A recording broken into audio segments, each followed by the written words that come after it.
Si tot va com està previst, divendres al migdia entrarà en servei l'últim tram d'autovia que queda per tenir desdoblat l'eix del Llobregat de Navàs a Berga, després de que entrés en servei els 4 quilòmetres entre Porreig i Gironella.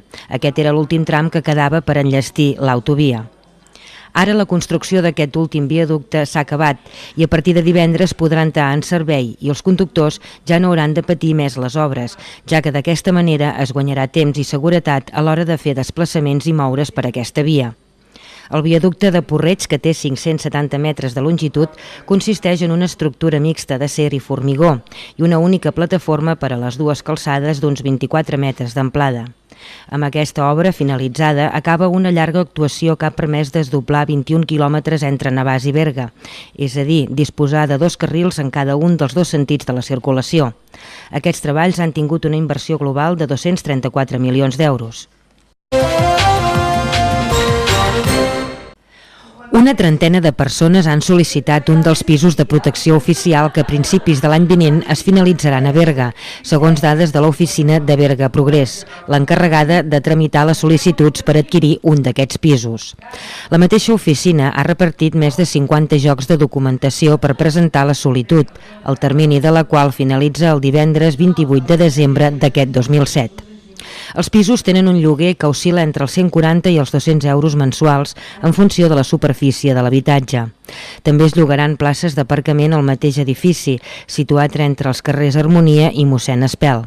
Un cop presentades totes les sol·licituds, Adixa, l'empresa dependent de la Generalitat que s'encarrega de la construcció i promoció dels pisos, iniciarà un procés per admetre-les segons els veràmens establerts i a principis de 2008 fer un sorteig per adjudicar propietari i pis concret. Aquests pisos van destinats a la gent que es vulgui independitzar, marxar de domicilis paterns o formar parella. Són per un lloguer improrrogable de 5 anys. Aquest termini, els qui accedeixin a un habitatge han d'haver consolidat la situació personal a nivell d'ingressos i d'aquesta forma, al cap de 5 anys, poder accedir a altres productes d'habitatge com el mercat de protecció oficial i arrendaments i propietat en el mercat lliure. Igualment està oberta la tercera convocatòria d'ajuts a la rehabilitació dels elements comuns dels edificis, com façanes, instal·lació d'ascensors o arranjament de teulades. El termini per presentar les sol·licituds finalitza el 14 de gener de 2008. En ambdós casos, els ciutadans poden trobar més informació a la web de l'Ajuntament de Berga, www.ajberga.cat, o bé també es poden adreçar a l'oficina de Berga Progrés, situada a la plaça Maragall número 1, o també per telèfon al número 93 822 20 73.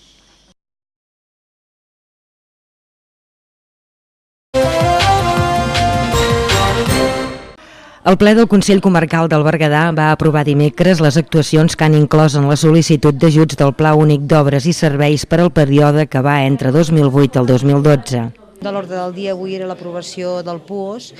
El PUOS són unes ajudes que venen, abans eren cada 4 anys, ara són cada 5 anys i que són doncs, pels ajuntaments i pel Consell Comarcal i que són una de les ajudes més importants que tenim en tota la legislatura.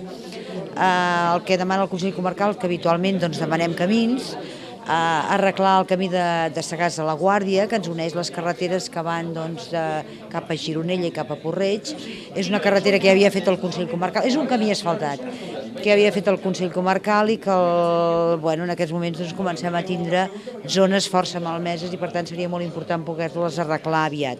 I l'altre camí que demanem doncs, és pràcticament des del càmping de la Riera de Merlès cap a Borredà, perquè també està en molt mal estat i és a la carretera de la Riera de Merlès que també ens ajunta des de Borredà fins a baix a Santa Maria de Merlès, per tant també tota una zona molt important de la comarca.